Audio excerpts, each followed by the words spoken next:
Hello and welcome back to Blighty Day Fiancé Sister Blights, the only Sister Wives recap hosted by a married, yes, monogamous, yes, transatlantic, yes, couple, right, London-based. Yes. That's London, England, not London, Canada, or any number of American cities. Canada's London. Yeah, Canada's got a lot of places named after British cities.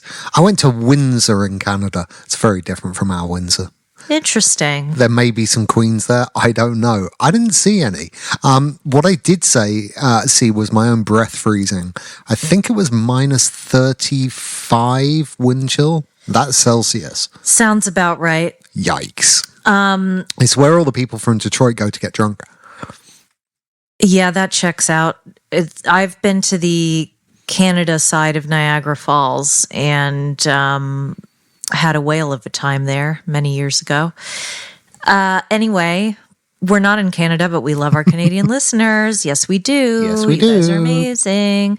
My name is Michelle, if I haven't mentioned that before. You have before, but maybe not today. My name is Robin. That's Robin. If you spell your name with a Y, your name is Robin. I want to start out by thanking you all for your patience. I know our schedule is a bit skew with, as they say in England. I'm not going to delve into it here because I really want to keep this a safe and, relatively upbeat space. We are dealing with a very sad event in my immediate family.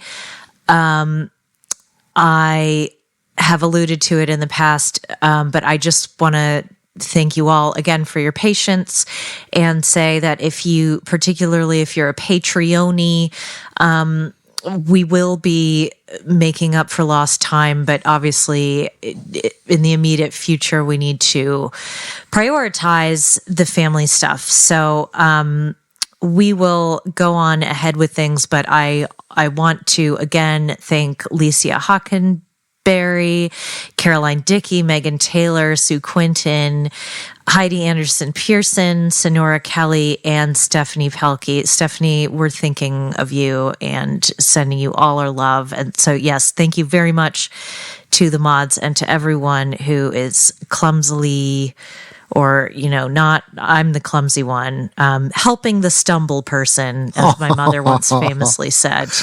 It means the world. Yeah, bleak time, but we love doing this and we love hearing from you guys. We've had some very lovely messages. I've just got a little chill. But by all means, keep in touch. Get us through the Patreon if you're a Patreon-y, which is patreon.com/BlightyDay. Get us in our Facebook group, which is Blighty Day Bays. You can find us on the socials. I mean, even that one, but let's see what happens. At Blighty Day. At Blighty Day and blightydayfiance@gmail.com. If you want to send us a little letter, we might get a post office box, a PO box one day, so you can send us actual letters. Yeah. That'd be nice. They're kind of expensive here for some reason. Anyway, let us know what you think. Let us know if you like the format. Maybe you don't watch the show at all. Maybe you just listen to the recap. Well, there you go. Hope you enjoyed the Walking Dead podcast we did squeak out earlier in this week. Yes, that was really fun. Yeah. So that's there on this feed, on the free feed, I suppose you might call it. For the Patreonies, what have we managed to get out this week, despite all of the nonsense? Nothing. But we're going to we're going to do a date blight. We're going to bank a couple of those. So we're just going to. There is no way that we're not going to talk about love during lockup. That episode was kind of magnificent. We have put stuff out this week. We got Royalty Part 2. That was this week. Oh, was it? Oh, okay. Yeah. All right. Well, I'm working on Royalty Part 3. You guys, I have read more books in the past 6 weeks than I have probably in the last 6 years. And it's not because I don't love reading. I just, children and all the rest, it falls by the wayside. But reading has really been an incredible respite for me, and I have absolutely loved doing the royalty episodes. So if you like a bit of history, a bit of gossip, a bit of good stuff, and a lot of sleaze, head on over, become a Patreon. We will get there. That's all the housekeeping that's fit to print. So shall we talk about the Brown family? Oh, yeah. That's what I'm here for. The other fun thing that we did this week, you guys, was last night, Robin and I were feeling a bit down, and we treated ourselves to watching the first ever episode of Sister Wives to see how it all began. Yeah, it was like Four's Company, I suppose, you might say. It was like a bit of a sitcom feel, I thought. Did you think? I felt like it was a sort of a mockumentary almost, like Cody had that breathless kind of Michael Scott energy. Yeah. Everything he said, it's like he just run into the room. He's learned not to do that, but maybe he was just very, very nervous. I don't know. It was fun. I was just so surprised at how affectionate he was with everyone, how affectionate they all were with each other. They were cutting up, laughing. Even if it was fake, because we know his avowed intention on this show was to kind of sell polygamy, right? Like how it could work and stuff. So it was a PR thing, certainly. But it felt real, didn't it? Like when he came into the room and just put his arm around Janelle's kind of shoulders, and the same with Christine and with Mary. And Mary. He kissed Mary full on the lips many times. It was very strange. It was very, very strange. We also did some delving into the whole Mary catfish thing today. We did, and I still don't feel like I have anywhere near enough information to speak on that. So, if you've got thoughts, feelings, any let that all went down, let us know. And I saw the moment from season 2 where Robine did a terrible thing that revealed herself to be a terrible person involving her foot. Yeah, we don't need to talk about that. But lots of background this week. So we learned a little more. If you're just joining us, we don't do a beat for beat recap of this particular show. There are many fantastic podcasts that do that. It's just not our style, and that's okay. We used to go by theme, so I would pick 3 or 4 themes for the episode.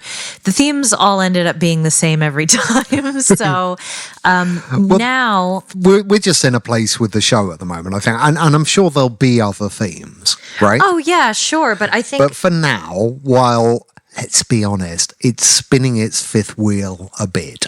The fifth wheel, yeah. Quotes, right? We're doing quotes. Yeah, we're going by quotes. I've just pulled some of these out randomly. It doesn't mean that we're only going to talk about this quote or this person, but we'll dive on in. So I'm going to go first. It was really hard telling Robine I didn't think I could do more. And after the conversation, I realized she was talking about her kids too. Right. We disagreed over this, I think, a little bit. I think it did come across that way, and I think Christine was right to feel bad about it. I understand she was setting boundaries last week. Was it last week? I think it was last week. Yeah, it was last week. And I get that, but yeah, it did kind of look a bit like she was saying, I haven't got a relationship with your kids and I don't want one. Having said that, is that such a terrible thing to say?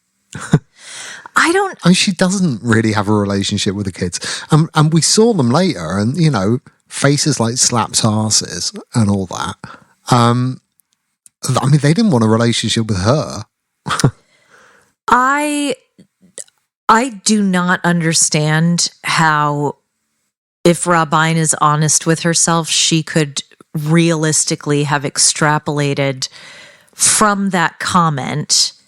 And look, can any of these people have direct exchanges with each other? Absolutely not. No. Right? Everything is talking around. It reminds me of that book that we're listening to, the Satsuma Complex, which is fantastic, in which one of the characters, who is a squirrel, says, I wonder if you've thought around whether so-and-so might be feeling this way or that. So I feel like there is no possible way that at that moment when Rabine was asking, is it right that you want space from those of us that you're not very close to? And Christine said yes. How did Rabine think around that and I think that included her kids. And land on, I don't, that includes my children. That's just... I think it did. I think she intended that. And funnily enough, when she asked the question, I felt that it did include that. It's just interesting that you didn't. And Christine clearly didn't either. Hence the fact that she was so comfortable giving what I guess is a slightly rude answer, like, fuck your kids. I don't think it's rude, but that's the thing. Okay, so fine. So I didn't. Let us know.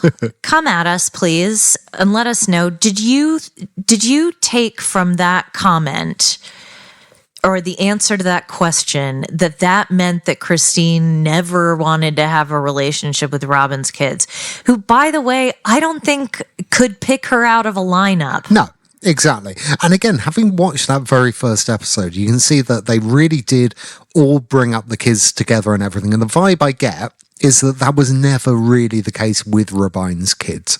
Not to the same degree. I think like McKelty had quite a hand and stuff, right? And was quite close. Is that right? Mm-hmm. But I think Christine less so probably than with the others. But I don't think Christine ever wanted Rabine to join the family ever anyway. And but I still very much disagree with like Cody's idea of like, you treated her like crap from the very beginning. And I don't think, there's no evidence for that. But they weren't close. No, but it'll be interesting, and I'm wondering if we can make the journey back, maybe even selectively with certain episodes. I don't know. Let us know. Long-term fans, people who've been watching this for longer than 2 seasons, let us know. I'd love to get a list of essential episodes, certainly. But one thing I am aware of is that all of these people have gone to therapy at some stage. And I believe, and the listeners will correct me if I'm wrong, I believe they had kind of a family therapist who specialized in working with polygamous families. So I know that each of them has at least had the opportunity to work on their relationships with the others, or would have been introduced to that being a possibility. So if that was really a big thing, if there was like a big wedge between Christine and Rabine, I would have thought that would have been introduced earlier on, but Christine seemed surprised by Cody bringing that up. It's funny though, and again, we look, we shouldn't belabor, but I felt that Christine was less surprised and more actually genuinely felt bad. But if only because like afterwards she was like with Janelle, I didn't mean to hurt. Anyway. I don't think it's terribly important in the big scheme of things, but it's all just another way of characterizing Christine as having done this terrible thing. I think she did make a little bit of a diplomatic slip up there, but that's all. That segues nicely to our next quote, which is from Mary. She says, "Some days I'm really angry at Christine for giving up on me, for giving up on us." And I thought that was very telling. Yeah, the impression I've got, and again, we should stress, this is the first season I've watched of the show and the second that you've watched. The feeling I get is that Mary gave up on everyone. Right? Wrong? Yeah. Now, as anybody who has been listening for the length of this knows, my view on Mary has always been that her raison d'être at this point, her reason for living, is so that she can one day watch the light go out of Cody's eyes. Or turn the machine off, or whatever it is, right? But now I'm not so sure. Having gone down the catfish rabbit hole, the catfish hole, which sounds obscene. I'm wondering, maybe this really is like a combination of shame and jealousy over not having successfully fucked off, for lack of a better word. Yeah, from what we can tell, she was making concrete plans to leave, right? It certainly sounded as though she, in the show at least, or publicly at least, had understated and minimized significantly the relationship that she had with the person who catfished her. Yeah. And, all of which seems much worse than what Christine's done. I mean, there is no one else there for Christine. It's the best, a lot of relationships finish either because someone's had an affair and they're moving on, or sometimes people have parachute relationships, right? Mm-hmm. Like the person you get with just to help you get out of the previous relationship. Right. It's a pre-bound. I guess. A rebound. Yeah, because a rebound is the relationship you have immediately after, right? But there is sometimes the pre-bound, the one that you have that helps you finish a relationship. And I think that's kind of what Mary did, essentially. At least, like, psychologically was pre-bounding. But Christine's done no such thing. She's just done this incredibly clean kind of break that it's actually really hard to do that. Yeah. Usually people start having a look around at least, Sure. And it takes, and I think it's very telling as well that, that was the first thing that Cody went to, of course, was like, oh, she's going to get a boyfriend that's going to take all my money, right? Whereas actually it's Janelle's RV that's going to take all his money. Oh, God bless. Yeah. You are doing really well at this because the next quote is a Janelle quote. All right. I am pulled in both directions equally strong. It's because you haven't leveled the RV. Yeah. I have a duty to my family, Robin, Cody, Mary. I have a duty there, but then I really want to be with Christine and her kids at the holidays. I'm damned if I do, and I'm damned if I don't. I can't choose a side without them saying, you chose a side. So I know we've got a hodgepodge there, but there's a part of me that, let's talk about this choosing sides thing a little bit, because to me, I really don't think that there has to be a side that you take. There does. I think that only comes when someone is forcing you to pick. And certainly from Cody's perspective, that exists. But do you think that Janelle needs to choose? Yeah, I do actually. There doesn't need to be choosing of sides when people split up.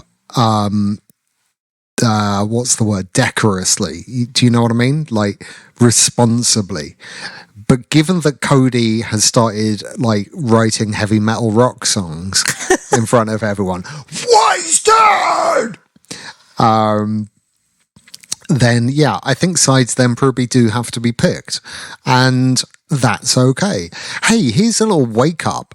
It's okay to lose people in your life. It really is. If you don't like them or agree with them, if you can't have harmonious conversations with them, if every interaction is stressful and leads to conflict, you don't need to keep people in your life.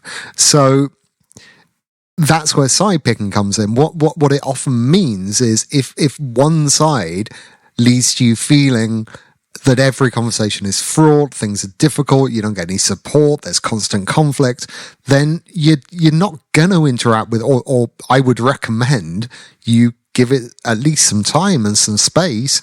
And that may look like picking sides, but you know what? Pick the side who's less of an arsehole to you. Sure.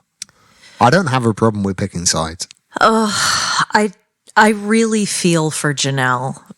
Because at this moment in time, the side is like her husband, and she's clearly on Christine's side. She's clearly, but interestingly, she says, sorry, I did cut over that, but she did say, I'm torn between, my friendship, love, I don't remember the noun, with Christine, and my duty to Cody. Yeah. It's just duty, right? It's not. She doesn't believe it. She's not on his side. So essentially, you've already picked a side then, haven't you? If everything influencing you one way is just duty, then you've already picked a side. Yeah. I think that I think Janelle is a complex character. I think she's a people pleaser.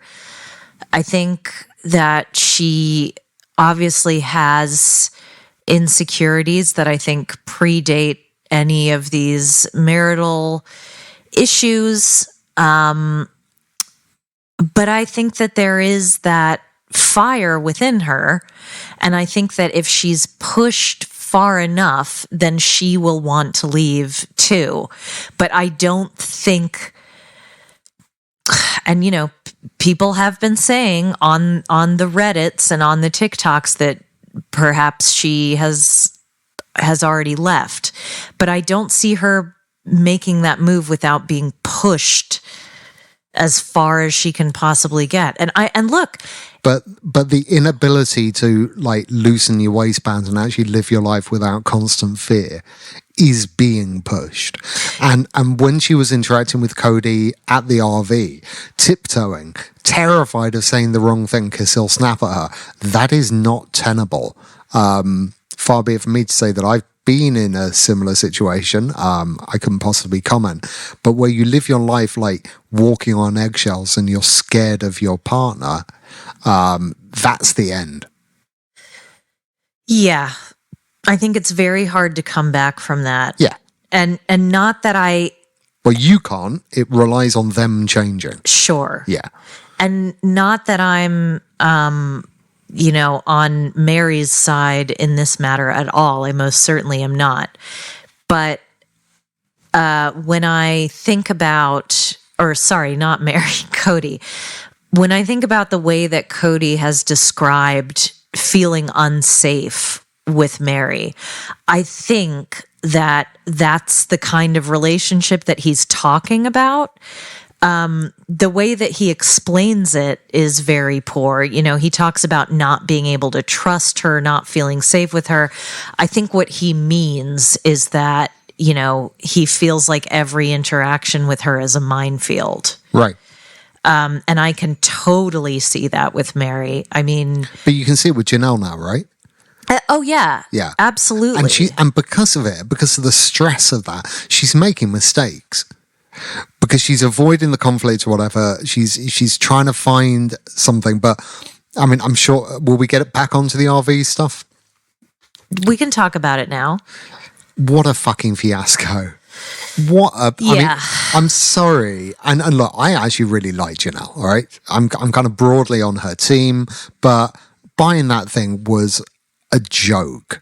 And, to not even manage a bit of one winter before you go, you know what, maybe I won't. So now she's going to rent a place and she's bought the RV and somehow they need to find the money to pay off the land so they can start building. It's like, you can have 2 of the 3 maybe, but you cannot have all 3 of the 3. You fucked up.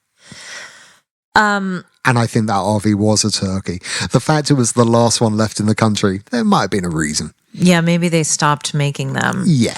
Look, I hate to give Cody even a modicum of kudos or kudos. Kudos is a wonderful reference to Ramona Singer, the former Real Housewife of New York. It's also the technical name for Cody's hair strands at the front of the peninsula. They're his kudos. Also the name of a very talented Instagrammer who puts like Bravo shows over like Peanuts cartoons and stuff like that, the audio. So he's a genius. Anyway, yeah, look, I hate to give Cody anything, but I think he's probably right in this situation. Now, look, what I take issue with is you saying, oh, Janelle didn't even give it a little bit of the winter. I do not think that she anticipated that she would have this RV that didn't level. I think she thought she'd be able to work something out with the electric company and the water company and whomever else. I think her intentions were very good. I do think that it was impulsive. And you know what? I rather suspect that she tried having these conversations with Cody. Yeah, maybe. And he deflected and split the difference and never committed to anything. Because that is what he does. He shrugs. You know, he gives you a non-answer expecting you to fill it in, right? So forget it. Yeah, there was British fans fans? None of you are fans. You're listeners. Listeners, yeah. British people among you may remember a singer, Sophie Ellis-Bextor. And before she was Sophie Ellis-Bextor, she was the daughter of Thingy who presented Blue Peter. And after that, God, I'm really going off on a thing. She was in a band called The Audience. And I rather like The Audience, but they had a song. And I always thought it was a particularly good title for a song. And I hard agree with this, called A Pessimist is Never Disappointed. And people have got a problem with pessimism. People have got a problem with cynicism. I've always thought that both those things actually can be rather good things. You plan for things that can go wrong because you know that things can go wrong. And if you don't, then you get disappointed a lot in life. It's the same with cynicism. Cynicism just means that you know the world could be better. And it means you just don't accept the bullshit. And I think a little bit more pessimism for Janelle and a little bit more cynicism from Janelle would have stood her in really good stead. I don't know. I think there are huge downsides to. I think you need a little bit of balance for sure. You know. Yeah. So look, another thing that happens in this episode is McKelty and Tony and their little tater tot come to visit to help Christine move out. And I think it's incredible that they came to help her, because if you ask me to help you move, I will run a mile. I will, you know, honestly, how many stories does your house have?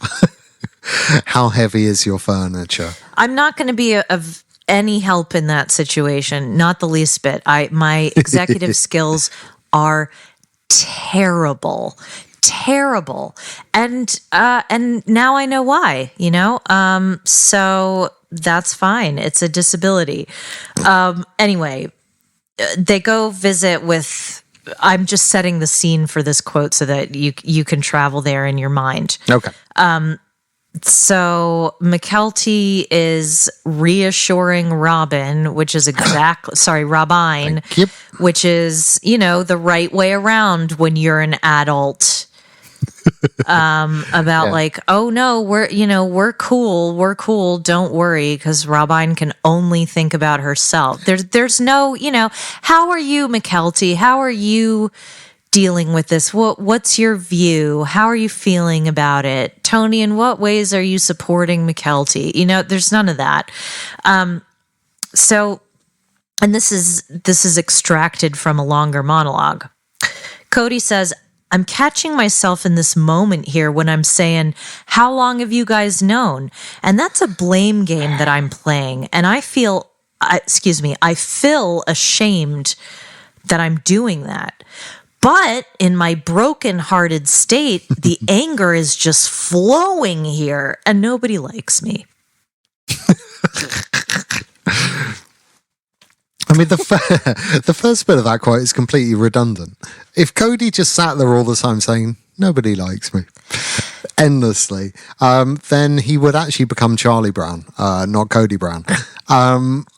Yeah. Have you seen those shirts on them with Charlie Brown and Lucy where she's holding the football and Charlie Brown is saying, can I kick it? And she's saying, yes, no, you can. Can't. Yeah, no, but that's great. I would like 5. Thank you. Yeah, no, it was pretty bullshit, wasn't it? This whole, how long have you known? But I thought McKelty handled it brilliantly. It was like, yeah, I've known. And if I was in the same situation, if I was leaving Tony, he would also be the last to know. I love the look on Tony's face at that point. Yeah, Tony. He turned into like a slightly understuffed pillow, didn't he? He was just like, "Mwah." Tony looks beguiled at all times. He's a very strange looking chap. I can't tell if Tony is the schlemiel or the schlemazel. I don't know if he's the person who spills the soup or the person that the soup is spilled on. But either way, he looks permanently like you can see the whites of his eyes, and maybe he caught urinating in public and he's trying to explain it away, like he happened to be incidentally it was dark and he didn't know there was a children's playground there and he peed. It's that expression. Yeah. Look, I'm not saying he's ever done that. I'm not saying he's ever done anything wrong in his life. I think it takes a very unique person as well to wear white shorts, right, to film, and man spread. Yeah. Like those legs are open wide. Those balls are in receipt of clean and circulating air. It's good. It's healthy. Yeah. Yeah. Sure. But you know what? And white shorts, pretty important. It can get the sun can be quite ferocious there.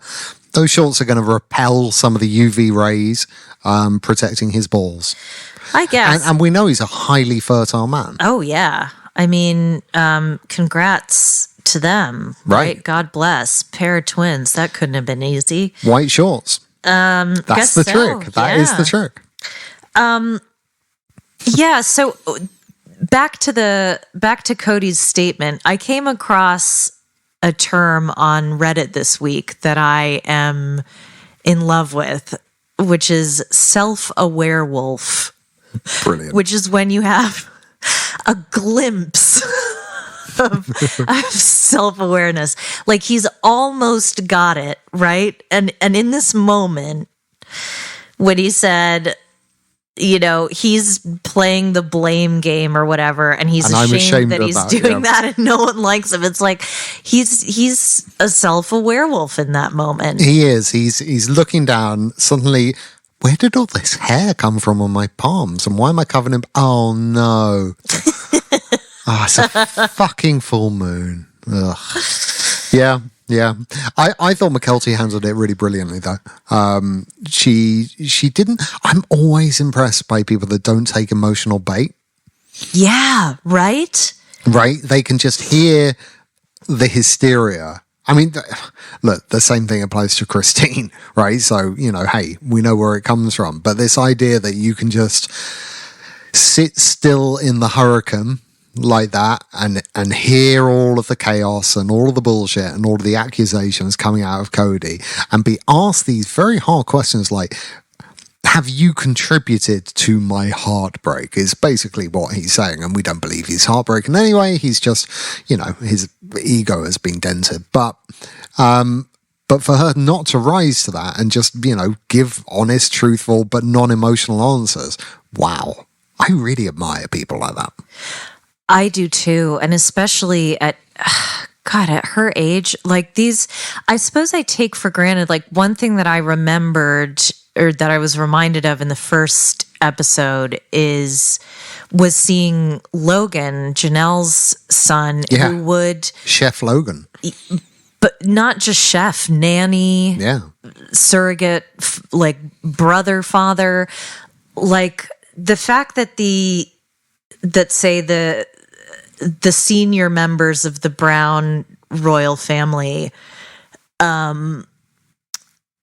delegated so heavily to the oldest children, and that all of these kids grew up raising their other kids. I mean, my mother had that experience as well. As did mine. But can I ask a question or get your thoughts on the whole kind of polygamy experiment, right? Because the principle behind it is it takes a village, right? Yep. And everyone mucks in, and so there's more people involved, and that's really great. What they don't ever factor in is that traditionally and historically, children would usually have, and particularly in these cultures and blah, blah, blah, and like all caveats because there's a million colours in the rainbow, but, children may be expected to have two parents. Right? Sure. Mm-hmm. But you only get like a third or a quarter of a dad in this situation, right? Yeah. So essentially, these are all single mothers, really, helping each other out. Certainly for sure. On their tax forms they well, are, yeah, I indeed. imagine. Yeah. But isn't that a huge problem with the whole polygamy experiment in that sense? That what seems like a multiplication is actually a division. Yeah, there are fewer parents. Which makes Cody's tagline so ironic, right? That love should be multiplied, not divided, but actually... So we should bring more men in. It's very... by all means, all live together. I mean, have a caboose. That's fine. But this idea of it only being one man and all these women, it just means that, there are fewer adults per child than in other forms of relationship. Can I be totally honest with you? Yeah. I really think that if there was a woman who wanted to move in and do all the cleaning and do all the cooking, I wouldn't mind if she wanted one night a week with you. That would be okay. If I didn't have to hear it or see it or, I think I could live with that. blightedayfiance@gmail.com. But I don't necessarily want to like hang out. You know what I mean? Like I've got my own friends. Well, I don't really, that's the difference, I guess, between me and the people on Seeking Sister Wife. Dear beautiful listeners, we stop it. I am nipping that in the bud immediately. No. We did a thing this week. We treated ourselves because it's been a fucking gross week. Oh yes, yeah. And like everything's got on top of us. So we're not just behind with the pod. We're back behind with most things in our lives, and we got a cleaner. And I've had quite on-off experiences with cleaners in the past, but this one was magnificent. She was, she had a slight kind of Mary Poppins-y vibe, just this extraordinary confidence and charisma, but she was also completely crazed. Yeah, she did tell me that there were so many cobwebs. Yeah, no tact. No tact. But look, that's a cultural thing. She said there were so many cobwebs, I thought I was walking into a dead house. I don't know what that is, but listen, this is a cultural difference. Eastern European women can be very, very brusque, blunt, and I appreciate it because it's better than the vicious cycle of politeness and deflection that, Yeah, Yeah, that's right. I'd hate for someone to judge me and not tell me. Actually, no, I think I prefer that. But I'd hate for them to judge me and let me know without vocalizing it. Right? That's the worst. So look, but she wasn't judging. She was like, look, I get it. That's why I'm here. Right? And it's like, yes, that's why you're here. Also, we both like The Cure. Okay, cobwebs are fine. Yeah. And we're goths. And we are goths. And also this house is, when you're used to living in tiny apartments and then I wonder if anybody else has had this experience. When you go from living in tiny apartments to all of a sudden you're in a biggie housey, you're not used to having all this space, and you don't necessarily, when all of a sudden you have high ceiling, you guys, look, we don't live in a mansion. We live in a very interesting neighborhood in a big city, and we moved in like during the pandemic, and it was basically a fire sale, this house, or fire rental. Rent. Yeah. It is. We don't own it. Unbelievable the deal that we got on this house. So I don't want to hear anything about how we're living large, because we're not. But our kitchen did need a deep clean because I don't spend very much time there, and so I don't. Anyway, nobody cares. McKelty wanted her mom. Oh no, I wanted to say there's a reason why I was mentioning. Oh, that. okay. I did ask her to move in. Yeah. Yeah. I mean, she observed that there was space, and I invited her to fill it. Now, I don't even think I'd need a night a week with her for that relationship. If she can clean... She might need it. That's true. She might. And I suppose, who would I be to refuse? But the sparkle on those taps in the bathroom... my God. It's otherworld. It feels like being on vacation. She is welcome to come. And I'm not saying that I keep the bathrooms clean, all right? But there's clean and then there's that. There's sparkling. Yeah. I actually think that while we popped out to go get some lunch, she went to like a plumbing supply store and bought entirely new stuff and installed it. There's no way it's the same house. Yeah. Yeah. It's wild. It's wild. Okay. Right. So McKelty... Now... Yes, she's dealing with it very diplomatically in a very healthy way. She's not getting drawn into, Now, of course, she has to placate Rabin a little bit because Rabin is a child, right? But she doesn't go deep into that, right? But she wants her mom to have sort of a send-off of sorts. This is where she doesn't play it so well. Read the room. I sort of felt like that was more for her than it was for Christine. Yeah, it was really weird. Do you think it was McKelty saying essentially goodbye to Rabin and Cody? Oh, no, not at all. I think it was McKelty saying, I've done everything I can to try to make this right and smooth things over. And I think, I appreciate the intention behind that, but I don't think it was necessary to put anybody through that because no one wanted to be there. As Cody said, it's raining. I'm leaving in 5 minutes. I'm out of here. When he goes, it was good. I'm going to do that at the end of the podcast. Forget see you soon. Sorry, Alfie, your catchphrase has been replaced by I'm out of here. I'm going to go with it's raining. I'm leaving in 5 minutes. And then just 5 minutes of rain sounds at the end of the podcast. That could be nice for people. Help them go to sleep. I know that the prevailing wisdom is that you shouldn't, make fun of other people's kids. Ugh. I know they don't want to be there necessarily, but I think Ariella and Saul are both little weirdo creeps. They creep me out. Yeah. Ariella is so precocious. Yep. She's obviously... The problem that I have with her, okay, is that clearly everything that she says, she has rehearsed many times. She thinks she's little orphan Annie. And, in an ideal world... Who knows? I just don't... And look, children are going to be children. When I was that age, I pretended to be a dog for several months, much to the delight of my parents. Okay, to be fair, I don't think it was months. I think it was on and off for a couple of weeks. But anyway. But in dog years, her children,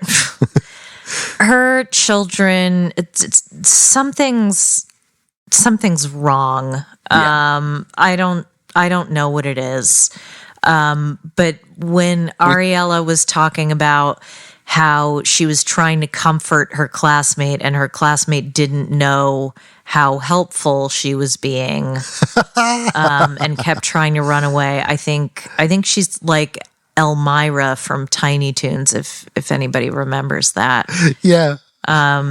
She's out there and she's in her feelings, but they're not. It's very stagey to me, and I don't like it. That's the thing. If she was authentically Wednesday Addams, we just started watching Wednesday. Don't know if it's any good. We'll see. Then I'd have more time for her. Like, you can be weird and like an outsider and stuff like that, but she's that bad kind of weird. No, I love. Okay, so here's the good kind of weird. Oh yeah, most kinds of weird are good. But I looked after a little girl for a long time, and she was 4 years old, and the shade I experienced on a daily basis from this child was unbearable. I won't share them all at once because it's like less effective, but I was making her breakfast because I used to make her breakfast, take her to school in the morning, pick her up, bring her home, that kind of thing. So it was like in between care, right? Basically, you were a sister wife without being married to the husband. Sure. Yeah. So I was making her breakfast and I dropped the spoon or something. I was making porridge because, yes, British children eat porridge for breakfast. And like bears. And I sort of went, oops, and picked it up. And she goes, I'll bet you know how all the mistakes are made. I love that. Like, you've told me that before, but so that's that's not precocious. It's Dorothy Parker level. It really is. Yeah. I need to find my little burn book of hers because I wrote them all down. She was incredible. Yeah. Right, we've got one more. Yes, we do. This is Cody. There is such a strike to all my feeling and all the work that I've done for our family to come here to sort of have this family gathering and say goodbye. That is way off course for me, way off the charts. It's not even right. It feels so demeaning. I don't want to deal with this at all. Well, that's fine. If you don't want pickled cucumbers, then you don't have to have them. Yeah, fine. I mean, look, I'd love to comment about how Cody makes everything about him. But that's just too triggering for me at the moment. No, we won't. I mean, look, it's there because it's there. But I will say hats off to, I'm so sorry. I don't know if it's Gabriel or Garrison. I think it's Gabriel who said, I'm really sad that Christina's moving. I'm not going to sit here and blame her for doing it. If I was in her shoes, I would do the same. That was magnificent. It was, but my heart really breaks for him because what I have seen just in the past two seasons and certainly last year was the complete breakdown of his relationship with Cody and how much Cody really abandoned his children, his adult children, and kind of lay waste to these relationships. Like, he can blame Christine all he wants, but Christine is not the common denominator in all of the relationships with all his children. She just isn't. No, she really hasn't been responsible for that at all. She just worked really hard and did her share. Cody didn't. But it's sad because, again, watching that first episode, he was so hands-on with the kids. He was. I can see how he was such a good father. And he's not that anymore. And it is what it is. Christine was right that it was just about the worst goodbye. It was a terrible idea, and everyone had a rotten time. Now, the one thing that you can gain from that is, of course, if it's that bad, when you go, at least you don't have to go through that again. So, hey, the only way is up. Baby, with you and me now. For you and me. How can anyone understand those words? I can, because the first concert I ever went to was Yaz and the Plastic Population. Okay. At the Hammersmith Odeon. Was it an insufferable acoustic version of that song? Nope. Or the original? Okay, cool. Nope, it was, I'm sure the Plastic Population was there. There might have been a collaboration with another band, actually, that song. That's when I hadn't, discovered, the sort of music I guess I like now, and I just like whatever was on the radio. And that was on the radio. Sweet. Yeah. I think that's awfully sweet. And we think you're sweet, too. So dig into that pumpkin pie leftovers. My mom makes incredible pumpkin pie. There was a discussion about this in the Facebook group. If I'm repeating myself, I'm very sorry. But every year there is kind of this black market in the UK for Caro syrup and Libby's pumpkin and other kind of things that you need to have American Thanksgiving.